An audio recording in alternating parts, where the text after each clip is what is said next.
अस्सलाम वालेकुम। हम सब ने बचपन से ही चिंगम यानी बबल गम खाने पर डांट सुनी होगी और ख़ुद भी बच्चों को मना करते होंगे, क्योंकि बज़ाहिर चिंगम एक फ़जूल चीज़ है जिसके कोई फ़ायदे नज़र नहीं आते, बस एक जायका होता है जो चबाने से ख़त्म हो जाता है। मगर आज आप देखेंगे कि चिंगम जो बज़ाहिर एक फ़जूल चीज़ है, वो हमारे ज़हन के लिए कितनी फ़ायदेमंद है। याददाश्त तेज करती है। रिसर्च से ये साबित हुआ है कि चिंगम जितनी देर हमारे मुंह में रहती है, जितनी देर हम इसे चबाते हैं, हमारी मेमोरी भी उतनी देर एक्टिव रहती है। और शॉर्ट टर्म मेमोरी और लॉन्ग टर्म मेमोरी हमारे जहन में महफूज रहती है। अगर आप कोई सबक पढ़ रहे हैं तो चिंगम का उस वक्त चबाना आपके लिए बहुत मुफीद हो सकता है।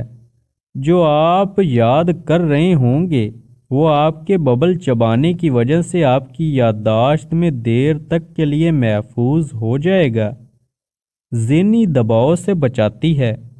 चिंगम का एक बड़ा फ़ायदा ये है कि इसे चबाते रहने से आपका स्ट्रेस रिलीज़ होता है।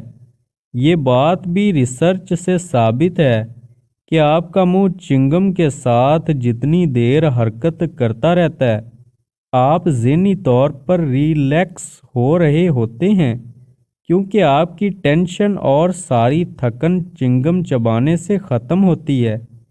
एक स्टडी के मुताबिक लोगों पर जब रिसर्च किया गया कि स्ट्रेस और डिप्रेशन जैसी बीमारियों की शिकायत वाले लोगों को चिंगम चबाने के लिए दी गई, तो हैरान कुन तौर पर 2 हफ्तों तक रोज़ाना 2 बार चिंगम चबाने से मरीज़ों में बेचैनी, डिप्रेशन, थकावट और दीगर ज़हनी अमराज में कमी आई। ज़हन तेज़ होता है।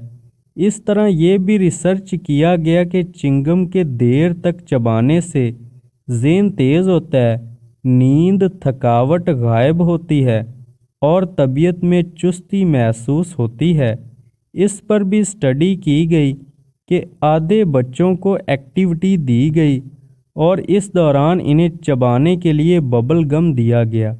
नतीजे में वो बच्चे एक्टिविटी को सही तौर पर अंजाम दे सके जो बबल चबाते रहे। ज़हन का यकजा होना।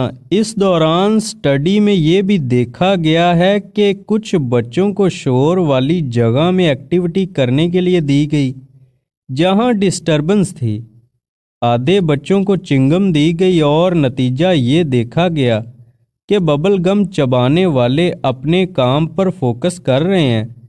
चिंगम चबाने का एक ये भी फ़ायदा है कि आपका ज़हन इधर उधर नहीं भटकता, बल्कि आप अपने काम में फोकस रखते हैं।